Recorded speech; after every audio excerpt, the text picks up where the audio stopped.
Bom, vamos continuar o nosso estudo, né? Nossa série de estudos nesse trimestre sobre sofrimento.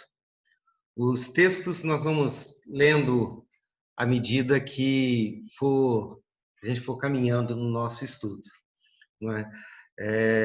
Tem sido desafiador pensar sobre sofrimento, porque viver o sofrimento é muito difícil, fazer teologia e dentro desse tema também não é uma tarefa fácil, né? Porque para cada pergunta respondida há muitas e muitas outras perguntas a serem respondidas, né?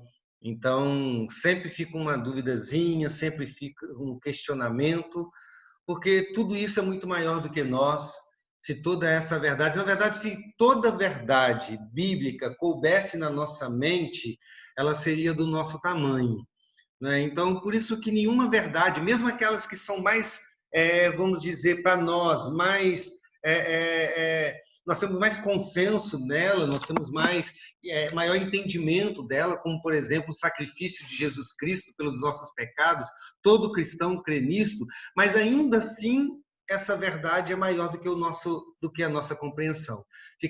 Se você for aprofundar no pensamento, você diz, mas por quê? Por que ele teve que morrer? Por que tal outra possibilidade? Sempre fica assim, não é? Porque são verdades que não cabem em nós. Nós cremos nela porque elas são verdade, são a verdade de Deus, e nós louvamos o Senhor porque ela não cabe em nós, né? Porque por mais que a gente cresça no conhecimento delas, ainda há um infinito de conhecimento que nós não conseguiremos alcançar, e que cremos que na glória todas as coisas estarão reveladas plenamente, né? E nós compreenderemos plenamente os projetos do Senhor, né? Então, nós temos falado nessa última etapa do nosso estudo a respeito da maneira como o cristão deve passar pelo sofrimento. Como o cristão deve passar pelo sofrimento. E nós vimos nos últimos estudos que o cristão tem que confiar em Deus. Mesmo que ele não saiba o que está acontecendo, mesmo que ele não compreenda o seu sofrimento, ele deve confiar em Deus. E que essa confiança em Deus, em dias difíceis, tem que levar o cristão a descansar no Senhor. E que isso é essencial para que o cristão viva o sofrimento, passe pelo sofrimento de maneira digna, de maneira cristã, de maneira que agrade a Deus, de maneira que seja conforme aquilo que o Senhor espera de nós e que o Senhor determinou de nós. Porém, queridos, avançando no nosso estudo, às vezes nós descansamos em Deus no sofrimento apenas para descobrir que Deus planejou não nos livrar do sofrimento. Que Deus planejou até mesmo que a gente sofra mais. Descansar em Deus não significa esperar que tudo vai ser resolvido conforme a nossa vontade, não é. Certo? Nós vemos várias situações em que os servos do Senhor descansaram em Deus e os problemas se resolveram. E são muitos e muitos testemunhos bíblicos a respeito disto, e muitos outros testemunhos da história da igreja, e provavelmente da sua experiência cristã também, né? De momentos em que você descansou em Deus, estava cheio de problemas, cheio de dificuldades, cheio de sofrimento, você simplesmente confiou em Deus, tirou as rédeas da sua vida de suas mãos, né? Deixou que Deus fizesse com que o curso da sua vida seguisse segundo a vontade dele, e você então relaxou, descansou, tranquilizou em Deus, e tudo deu certo. Às vezes acontece isso, mas outras vezes, na hora do sofrimento, do problema, você entrega a sua vida ao Senhor, descansa nele, mas somente para descobrir que Ele quer que você continue sofrendo. Ou às vezes até mesmo que você sofra muito mais do que está sofrendo agora. E aí, Pastor, queridos? Sim, Mari. é uma questão de quando a gente ora, a gente fala que seja conforme a vontade de Deus. Então a gente tem que entender que a vontade dele, às vezes, não é aquilo. Com certeza, na maior parte das vezes, não é o que eu quero. E às vezes, não ser o que eu quero, o sofrimento é necessário. Porque se for conforme eu quero, eu virei meu próprio Deus. As coisas vão ser do meu jeito. E aí vão ser perfeitas, porque eu não sou perfeita. Exatamente isso, Mari. Essa questão, ela comprime a nossa crença, né? Porque quando a gente descansa em Deus, a gente só faz isso porque sabe que Deus é bom, justo, poderoso e que Ele sempre quer o melhor. Só que o nosso entendimento de melhor pode ser diferente do entendimento de Deus, e certamente será. Né? Então a gente descansa e, no fundo, esperando que tudo vai ser resolvido. Né? No fundo, esperando que tudo vai ser resolvido como eu gostaria, que tudo vai ser resolvido com aprovação no vestibular, com um emprego melhor remunerado, com a cura da enfermidade, com a solução dos problemas familiares. Né? A gente espera que isso aconteça, mas nem sempre acontece. Ou talvez, a maioria das vezes, não acontece como a gente espera. E aí a grande questão é o que fazer. O que fazer quando o nosso descanso nos leva a perceber que Deus não vai nos livrar do sofrimento. Que Ele vai dizer para Paulo, olha, minha graça te basta, Paulo. Você vai ficar com esse espinho na carne. Certo? O que fazer? Primeira opção, voltar a nos preocupar com o problema. Você estava extremamente preocupado, ansioso, e você descansou em Deus e descobriu que resolveu nada. E aí, você vai voltar a se preocupar, porque isso acontece bastante. Não é verdade? Isso acontece muito. Por mais que teoricamente a gente saiba o que fazer, na prática acontece muito. Você está no meio do sofrimento e o sofrimento mexe bastante com as emoções da gente, não é? Então nós começamos a orar, orar, orar, até que chegamos ao ponto de descansar. Estávamos ansiosos, não estamos mais, estávamos preocupados, não estamos mais, estávamos tensos, não estamos mais, descansamos em Deus, esperamos que Ele resolva os nossos problemas, né? Mas na hora que a gente passa um tempo, a gente percebe que o problema não foi resolvido, muitas vezes nós voltamos a nos preocupar. Tínhamos descansado e deixamos de descansar, né? Voltamos a nos cansar. Muitas vezes voltamos a lutar com com as nossas próprias forças, tentando resolver por nós mesmos aquilo que nós esperávamos que Deus resolvesse. Pastor, Sim, Fernando. é, às vezes eu tô pensando aqui o que vocês estão falando, às vezes a gente pede, né, para que Deus dê a cura ou tire a gente daquele sofrimento, e o senhor está dizendo aí que às vezes a gente não é atendido. A gente pensa que não é atendido, só que eu penso que parece não, ele toma a frente daquilo e ele nos dá o conforto de passar por aquilo. Isso. Mesmo a gente não sendo curado, aí ele incute na cabeça da gente e você acostuma e conforma e vive normalmente com aquele problema, mesmo não sendo curado. Foi o que aconteceu com o apóstolo Paulo, né? Sabe? Exatamente, até que ele chega ao ponto de dizer o poder de Deus se aperfeiçoa na minha fraqueza. Né? Ele entendeu, pegou um lado positivo em todo o sofrimento que ele estava tendo. Né? Ele aprendeu. Né? Mas não é fácil passar por esse processo, né, Fernando? Até a gente chegar lá, né, a entender isso, né? Às vezes a gente sucumbe. Para alguns é mais fácil, para outros é mais difícil. Isso vai muito do nosso estado emocional, vai muito da gravidade do nosso problema também, porque quando o problema é mais fácil, tudo é mais fácil, quando o problema é mais difícil, tudo é mais difícil, né? E muitos chegam até mesmo a se rebelar contra a vontade do Senhor, né? Eu estou com um problema, então eu oro, as coisas não foram solucionadas como eu esperava, então não valeu nada a minha oração e eu me rebelo contra o Senhor. Isso acontece muito. A pergunta que eu quero fazer para a gente introduzir o próximo subtópico, que eu não disse qual é ainda, é como Jesus agia quando a vontade do Pai o levava ao sofrimento. Jesus, nós vimos semana passada que ele descansou na vontade do Pai, né? O salmista, no Salmo 91, descansa no Senhor. Mas como Jesus agia quando esse descanso e essa confiança na vontade do Pai o levava justamente para o sofrimento? Quem pode me falar? Como que Jesus agia? Pastor, Hum.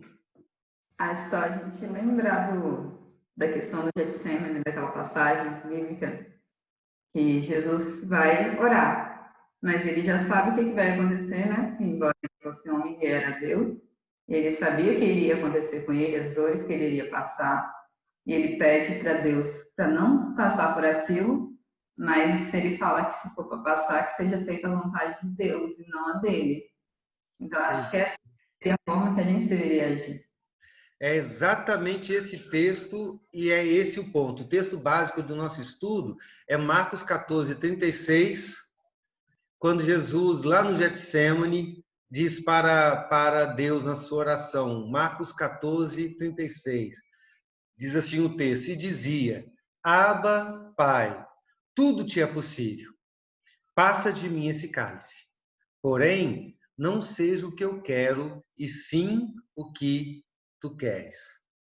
Um outro exemplo interessante disso é o exemplo de Sadraque, Mesaque e Abednego, lá em Daniel, quando eles estão diante da fornalha e aquecida 7 vezes, e é ordenado que eles adorem a estátua do chefe da nação, e eles se recusam, dizendo, se o Senhor quiser nos livrar, ele vai nos livrar, mas se o Senhor não quiser nos livrar, nós não nos prostraremos. É a mesma coisa, é o mesmo princípio que Jesus viveu tempos depois. E a gente podia chamar essa atitude de Jesus e a atitude de Sadraque, Mesaque e Abednego por qual nome? Qual seria a palavra que definiria essa atitude deles?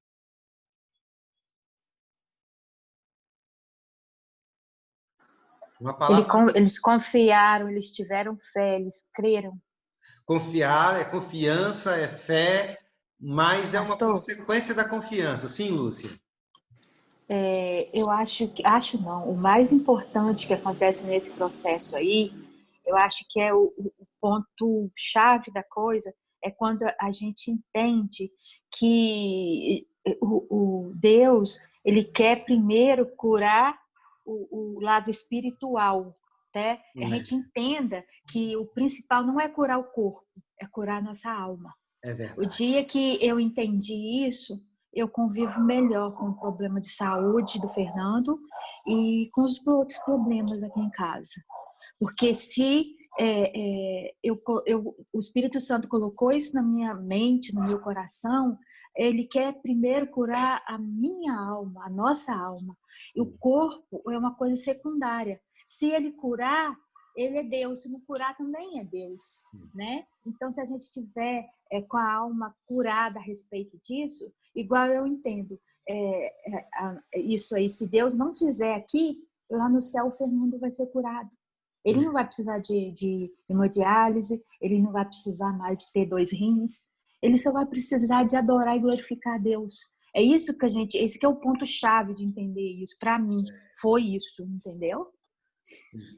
É justamente isso aí. Alguém mais quer falar? Se eu pedir uma palavra, Sim, o Cláudio. eu acho que a palavra aí é de conformidade com a vontade de Deus. Porque a gente crê, né? A gente tem fé, mas é você aceitar, você se conformar com a poderosa vontade de Deus sobre nossas vidas, até mesmo sobre o nosso sofrimento. Então, eu não sei se é essa palavra que o senhor está buscando, mas eu acho que, assim, eu creio que, além da fé e do conhecimento da vontade de Deus, é você se conformar, mesmo que você não entenda, com a poderosa vontade de Deus sobre nossas vidas. Amém. Não é essa não, mas essa talvez seja a melhor. Sim, Mari. Eu tenho uma palavra, por isso eu tenho resiliência. Resiliência, também uma excelente palavra. Não é o que eu queria também, mas excelente. Resiliência, eu, no caso, eu entendo ela como a capacidade de você se recobrar facilmente ou você ter uma capacidade de se adaptar, tanto a situações boas e ruins, nesse sentido. Não é essa, agora eu tô curiosa. É porque essas duas talvez seja melhor do que a palavra que eu escolhi. Se você quiser colocar essas duas como tema, pode, como subtópico, serve. A resiliência é interessante porque a resiliência é a capacidade de se dobrar, né, diante de uma força maior e depois de retornar. E esse processo de resiliência faz com que a planta, no caso, como exemplo, ela se fortaleça ainda mais, se adapte à situação que ela, ao contexto que ela precisa se adaptar. Né? O engenheiro agrônomo Tiago, depois ele dá uma aula sobre isso para a gente. Né? E a palavra conformidade também é uma palavra excelente, porque na ideia de conformar não é simplesmente aceitar, conformar é assumir a forma. Né? Então, quando você pensa na vontade de Deus sobre a sua vontade, né? E Deus deseja que você continue sofrendo ou que você sofra mais ainda. Você entende isso e você se conforma com essa vontade, então você assume a forma dela, você é moldado por essa vontade. É interessante também. E a palavra que eu escolhi é submissão. Era a palavra mais fácil do que essas duas. Né? Vocês foram além da palavra que eu tinha escolhido. Então, submissão, conformidade com a vontade de Deus ou resiliência à vontade do Senhor seriam 3 palavras perfeitas para definir ou para intitular esse tópico. Né? E quando eu falo submissão, eu estou falando de submissão no sentido de obediência. Sim, Cláudia? Não, eu pensei nessa palavra de submissão, mas assim, me levou a pensar somente em obediência. Aí, nesse texto que o senhor deu do Getsemane, a gente percebe, a gente vê ali que o texto relata que Jesus voltou 3 vezes a orar. Então, assim, ele buscou a presença de Deus não uma só vez, né? Mas 3 vezes, até que o Espírito Santo trouxe, né, para o coração dele a conformação de que aquela era a vontade do Pai. Então, independente de como seria o sofrimento, de quanto seria o sofrimento, ele se submeteu a esse sofrimento, porque ele era a vontade do Pai. Então, assim, não foi uma vez só que ele orou. O texto fala que ele orou 3 vezes, né? Então, até que o Espírito dele se conformou em aceitar realmente a vontade do Pai, daquele sofrimento. Então, aí eu pensei em obediência, né, submissão, mas depois eu entendi, falei, não, é alguma coisa mais além. Aí eu lembrei dessa palavra de conformidade. Isso. É interessante porque nesse mesmo texto você pode colocar a ideia de Jesus se dobrando como um servo resiliente, né? Você pode colocar a ideia de Deus conformando Jesus à sua vontade, ele sendo moldado, e essa palavra também é extremamente poderosa. E a ideia de submissão, mas não uma submissão imposta, mas uma submissão voluntária, que traz a ideia também de prostração, a ideia de se prostrar, a ideia também de ser conformado.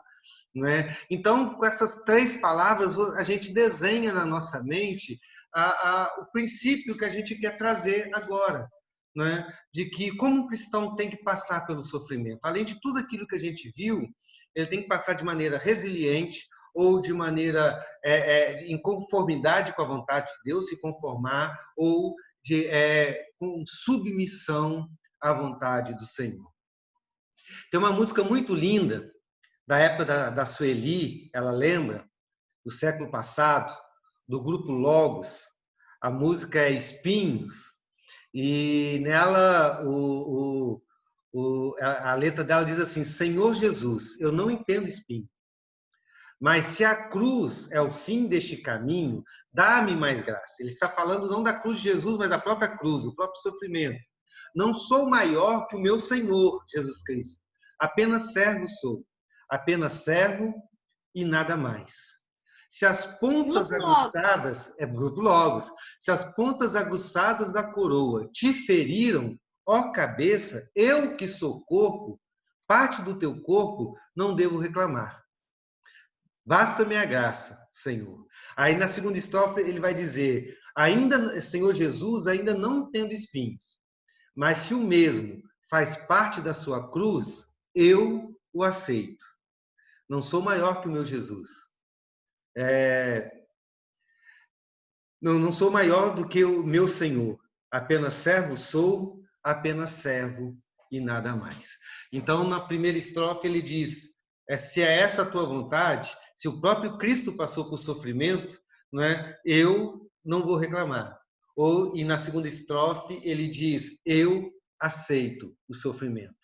Não é? É uma questão de se dobrar, de se conformar, de se submeter à vontade do Senhor. Aí uma pergunta, queridos. É fácil nos submeter à vontade de Deus?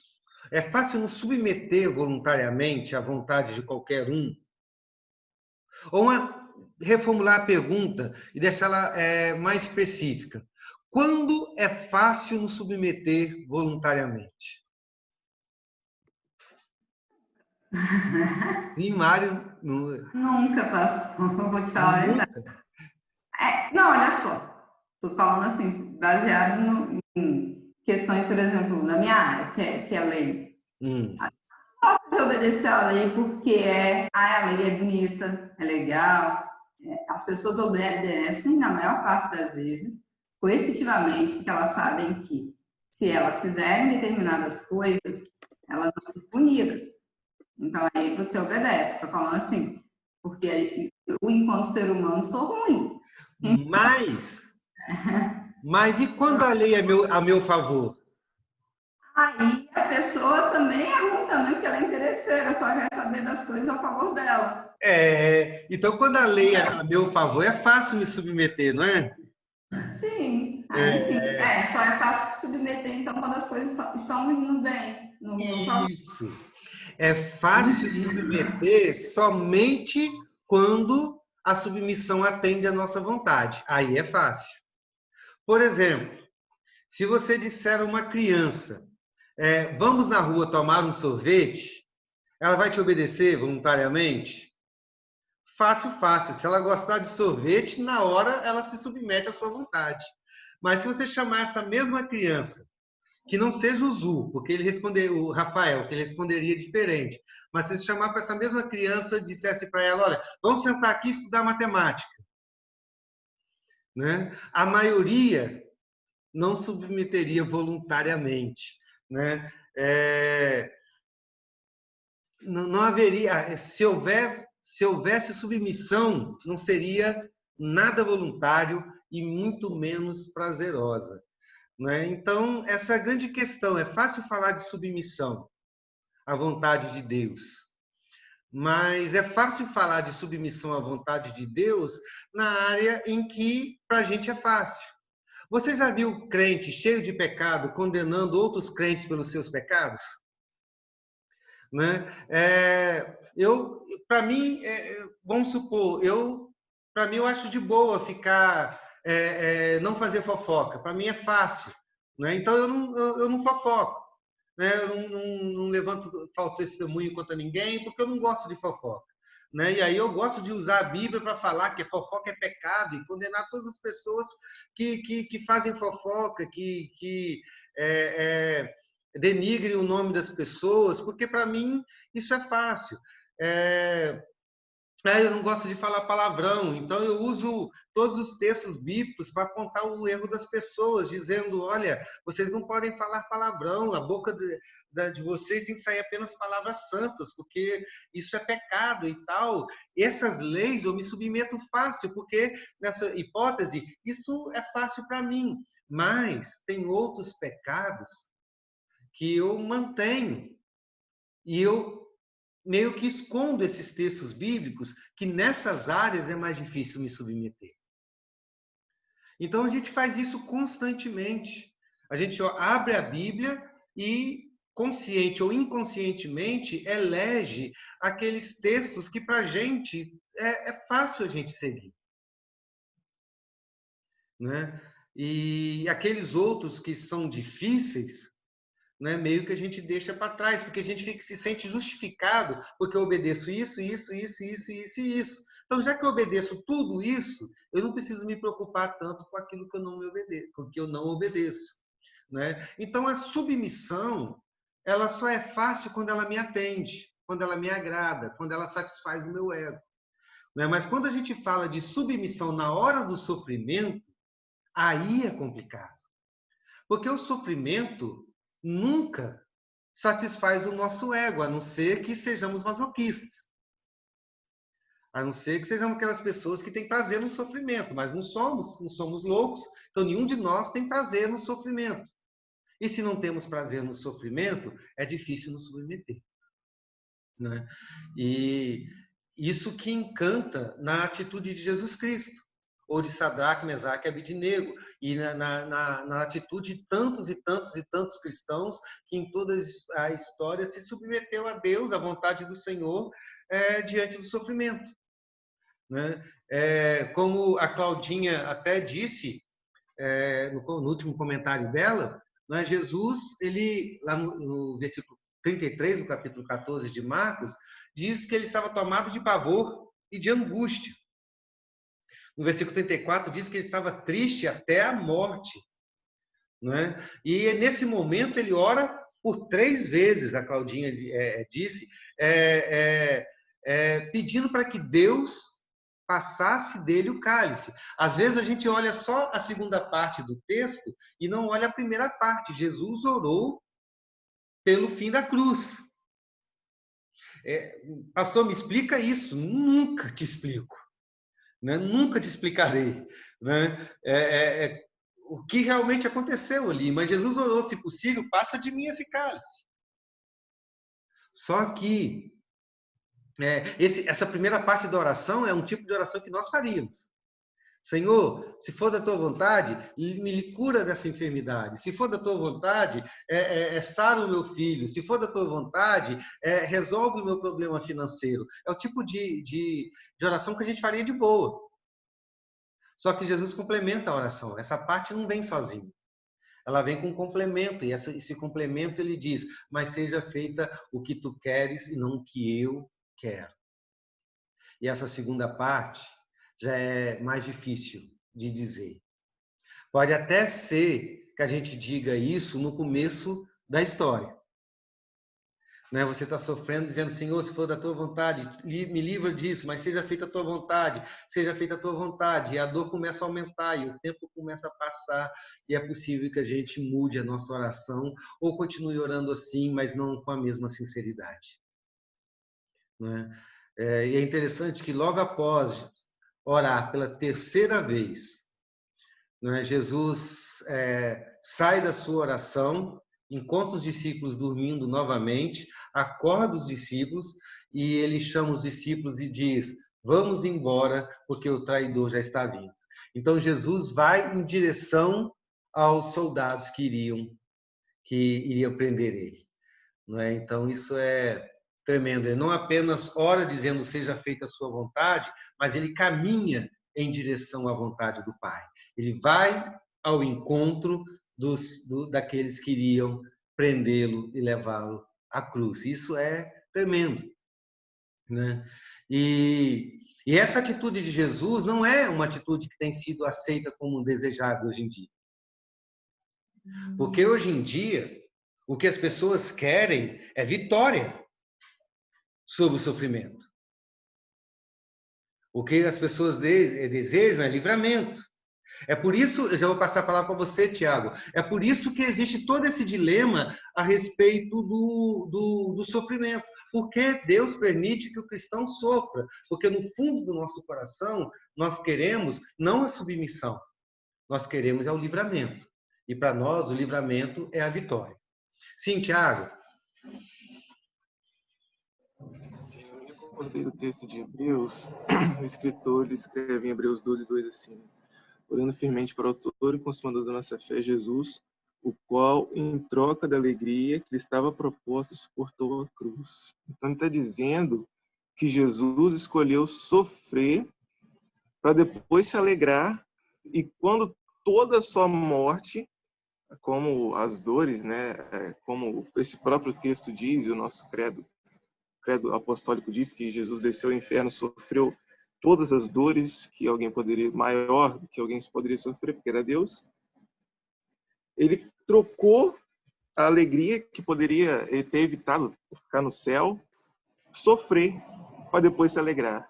A gente não, a gente quer se alegrar e evitar o sofrimento, de qualquer forma. Mesmo que a nossa alegria já está consumada. Nós já temos Cristo, nós já somos salvos. E é interessante que no nosso pensamento, a vitória no sofrimento seria ser livre do sofrimento. Isso seria a alegria, esse seria o prazer, isso seria a libertação, não é?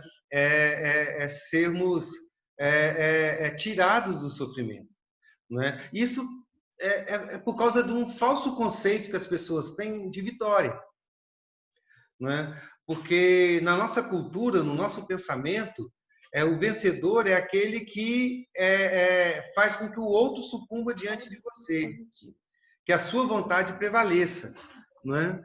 Mas esse conceito ele é absorvido pela igreja, porque muitos cristãos hoje, como eu disse agora há pouco, quando estão vivendo em situações de sofrimento, eles querem governar a vontade de Deus. Até mesmo dizendo, eu determino a cura, eu determino a solução dos meus problemas. Sim, Mário?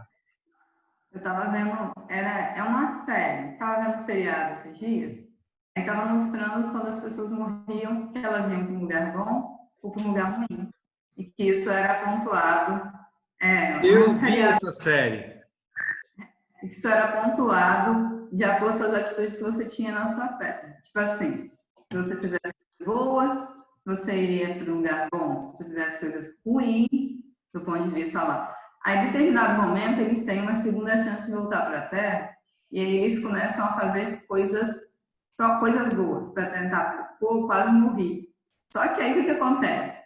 Quando eles começam a fazer coisas boas, a vida deles, maravilhosamente, não se transforma na perfeição que eles imaginavam. Agora eu sou bom aqui, eu vou ter coisas incríveis. Acho que isso, em relação é muito da gente, quanto ser humano.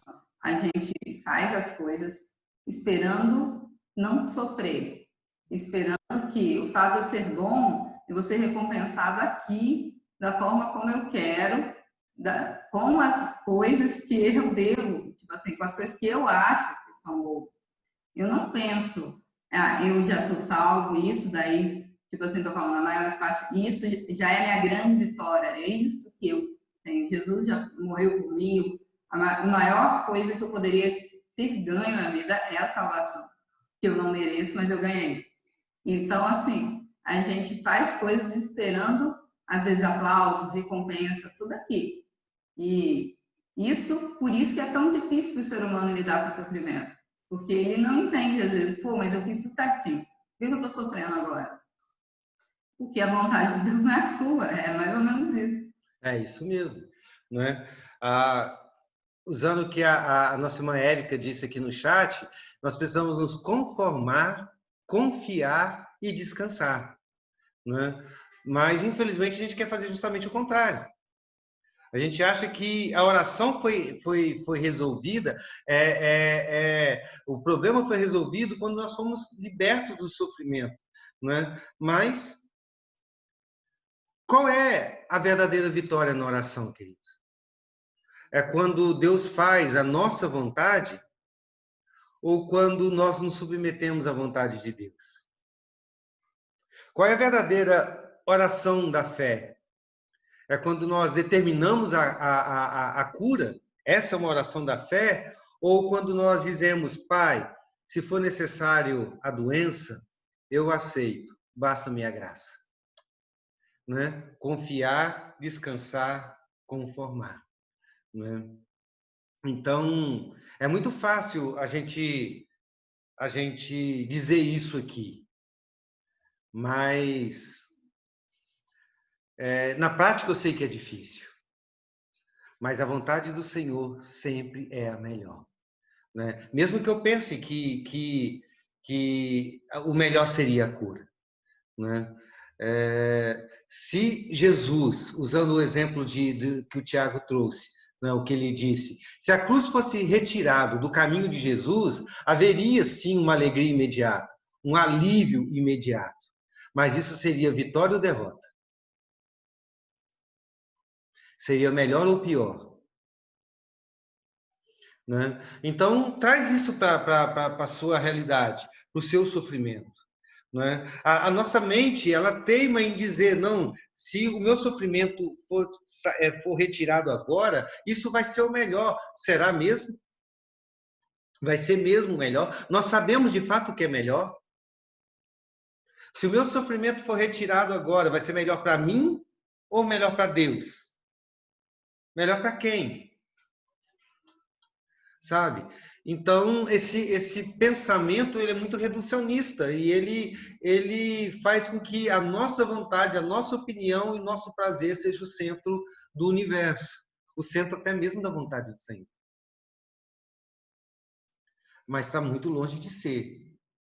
Né? Então, até aqui deu para a gente entender, queridos, a ideia de que o cristão tem que se submeter à vontade do Senhor no momento do sofrimento. É essa a atitude. Mas eu queria avançar mais um pouquinho para a gente encerrar esse ponto, que a gente precisa entender, quando a gente fala de submeter à vontade de Deus, ou nos conformar com a vontade do Senhor, ou descansar na vontade de Deus, a gente precisa entender o que é a vontade de Deus.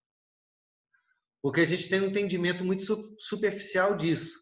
Na verdade, no estudo sobre as parábolas de Jesus, nós já falamos sobre a vontade do Senhor, né? Quando falamos sobre a oração da viúva e do juiz iníquo. Mas, como são outro estudo, nós vamos voltar a esse tema. Né? O que é a vontade de Deus? Jesus, ele disse, Pai, seja feito o que tu queres e não o que eu quero, ou seja, seja feita a tua vontade. Né? E a gente ora isso constantemente, seja feita a tua vontade. Né? O que é a vontade do Pai? Aquela a qual nós devemos nos submeter ou nos conformar diante do sofrimento. Alguém pode me definir o que é a vontade de Deus? Parece simples, não é? Mas não é uma resposta tão simples. Quem se arrisca? Eu não Pastor? Sim, Valnei. Isso está certo, não, mas ouvindo vocês aí, me veio a mente aqui a confirmação da nossa oração dominical, tudo que Jesus veio confirmar, né? Quando ele ora, pede ao Pai para deixar livrar ele da passagem da cruz, mas depois ele confirma: faça-se a tua vontade, seja feita a tua vontade. Quando ele fala isso, ele confirma a oração. Né? E também a pergunta do senhor, eu creio que seja o nosso crescimento espiritual. A vontade de Deus é o nosso crescimento. Mas isso aí está falando, assim, é uma das vontades de Deus. O Senhor quer que a gente cresça espiritualmente. E esse é um propósito de Deus para a nossa vida. Mas em termos de conceito, para conceituar a vontade do Senhor, é complicado, não é? Como nós podemos conceituar a vontade do Senhor? Se alguém disser o que é a vontade de Deus, ou não qual é a vontade de Deus, mas o que é a vontade de Deus? É que nós nos aperfeiçoemos na presença dele. Isso. O Senhor quer que a gente se aperfeiçoa, cresça, mas ainda assim, isso qual é a vontade. Eu quero saber o que é a vontade. Pastor? Sim, Mari. Acho que conceituar a vontade de Deus seria dizer da soberania dele? O que é, Mari, que eu não escutei? Seria falar a respeito da soberania dele? Tem a ver com a soberania dele. É porque é muito difícil você falar conceitualmente, porque geralmente a gente pensa a vontade de Deus aplicada à nossa vida. Esse é um erro clássico. Eu pensei na soberania, que a vontade é soberana, mas qual é essa vontade soberana? É difícil de dizer. Porque a soberania é uma qualidade da vontade de Deus, né? Viu? Difícil. Uma resposta qual é, a outra é a qualidade, mas o que é a vontade de Deus?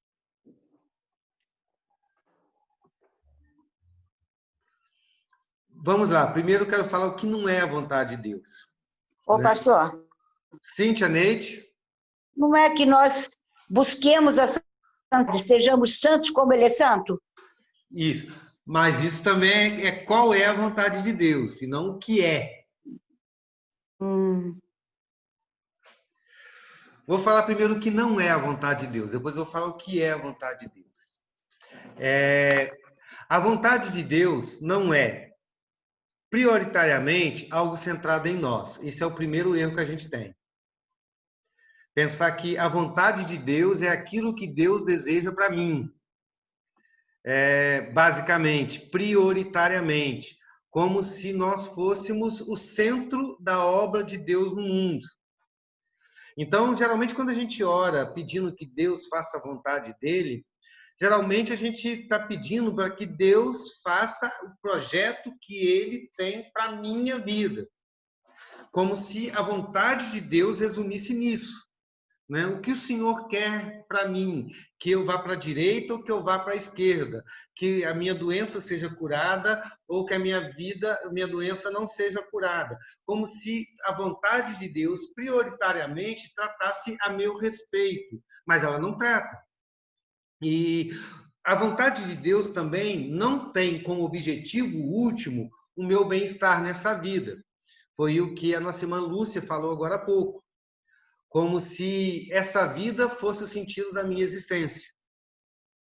Né? Se essa vida fosse o sentido da minha existência, a vontade do Senhor ela tinha um propósito último, né, para mim nessa vida. Apesar de que, ou melhor, mas não é. O sentido da minha existência não é essa vida. Então, o propósito último da vontade de Deus não é essa vida. Por que eu trouxe essas duas coisas? Porque, geralmente, quando a gente fala sobre a vontade de Deus e a gente ora a respeito da vontade do Senhor, ou quando a gente diz que não entende a vontade de Deus, é que, no fundo, nós pensamos que a vontade do Senhor diz respeito único e exclusivamente à minha vida, para a minha vida, e única e exclusivamente para esta vida. Sabe? Para mim e para esta vida. Unicamente para mim. A vontade de Deus para a minha vida tem a ver comigo. E a vontade de Deus para a minha vida tem a ver com essa vida. Né? E isso está longe de ser o que a vontade de Deus é. Sim, Claudinho? Como a vontade de Deus não tem nada a ver, né? Assim, não é relacionada a mim. Estritamente então, a mim? Então, vontade de Deus, então está implícita assim, nele, no caráter dele, na essência dele, né? E me passou aqui pela cabeça que a gente fala que Deus, por exemplo, Deus é um Deus trino, né? Pai, Filho e Espírito Santo.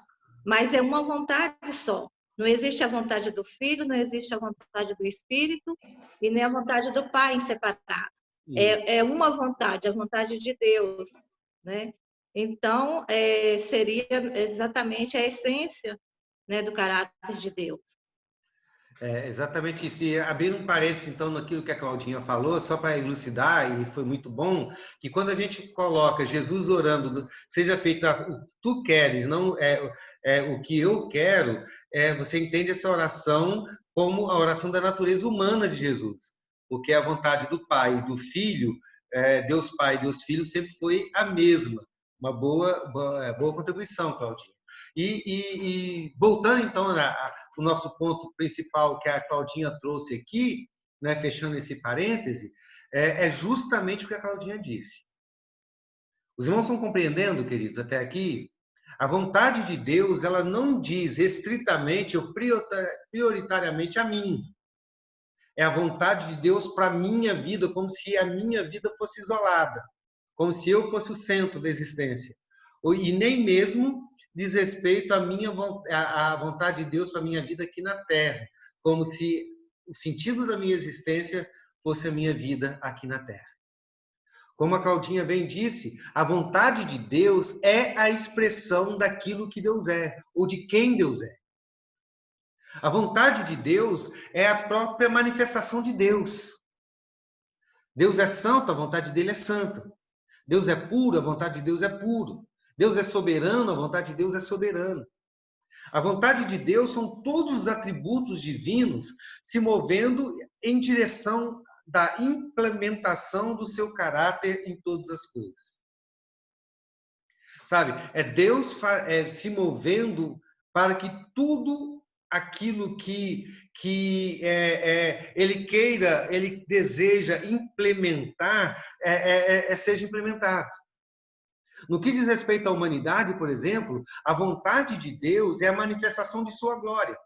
Na salvação dos eleitos, para que nós sejamos eternamente nele, para a glória dele, e na condenação dos pecadores.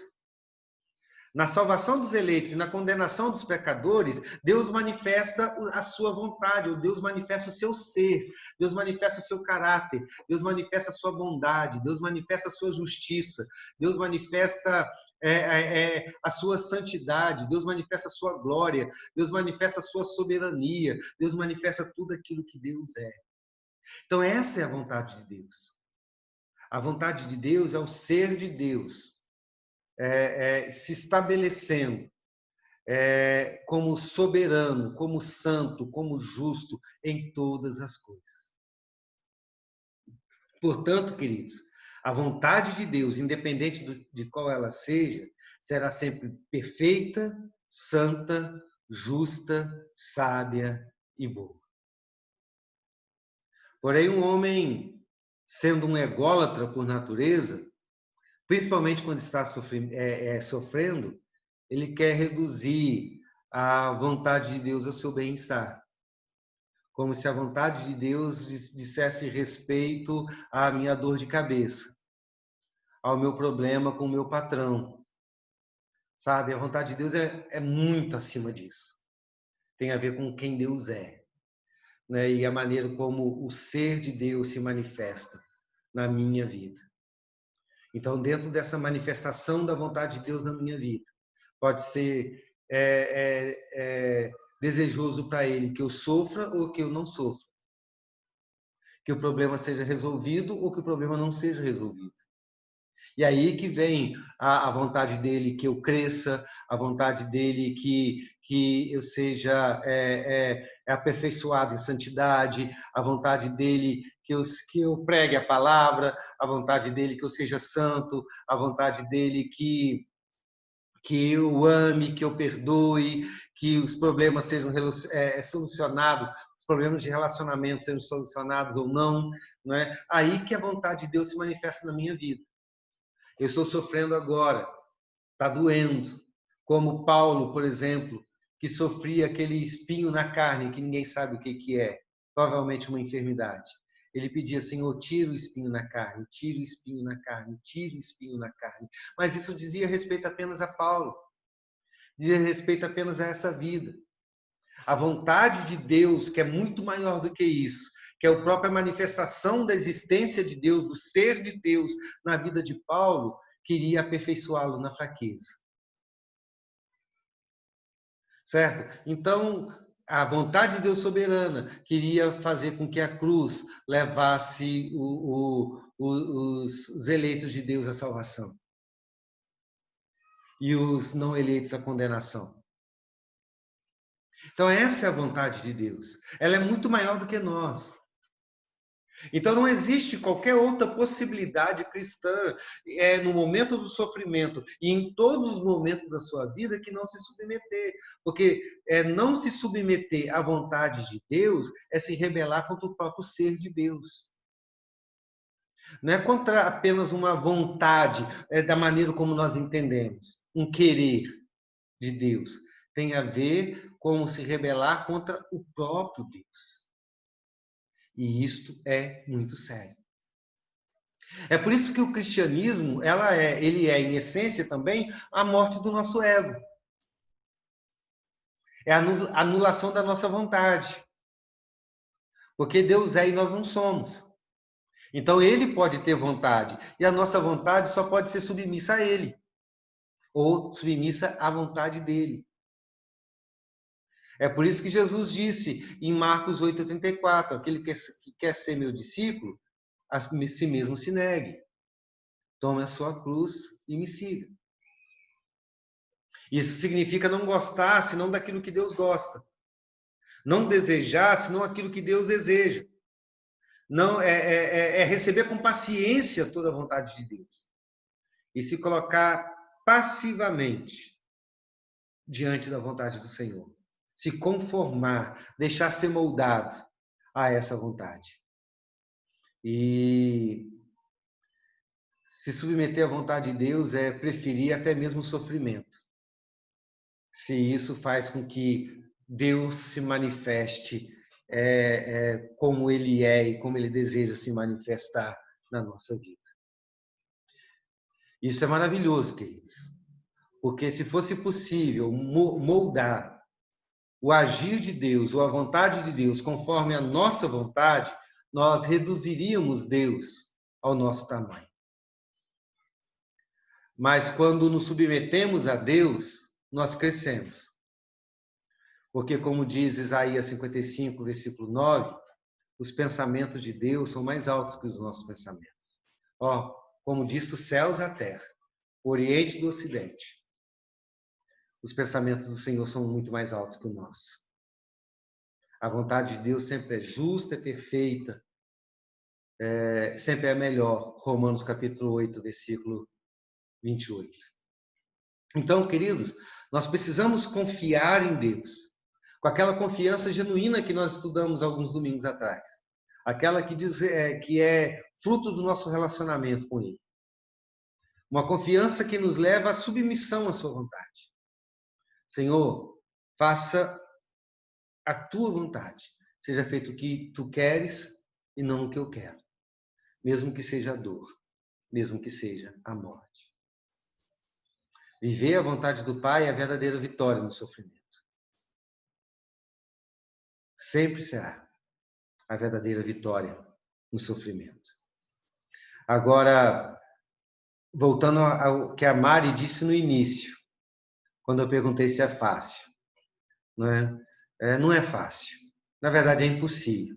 Nós não somos capazes de nos submeter à vontade do Senhor. Nenhum de nós nenhum. A nossa natureza não se dobra senão por um poder maior que ela.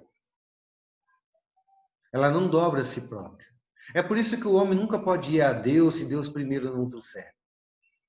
Nenhum homem vai a Cristo se o Pai não trouxer, disse Jesus lá em João 6.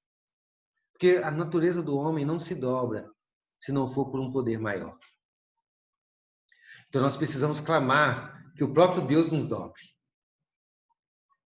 Clamar que o amor de Deus nos submeta à sua própria vontade. E quando nós fizermos isto, o coração do Pai nos levará mais alto do que jamais sonharíamos voar, porque Ele vai nos colocar no centro da vontade dEle, mesmo que estejamos dobrados no meio da dor, mesmo que estejamos moídos pelo sofrimento, mas estaremos vivendo as delícias de estarmos no centro da vontade dEle. Amém? Alguém quer dizer mais alguma coisa? Complementar, concordar, discordar, perguntar?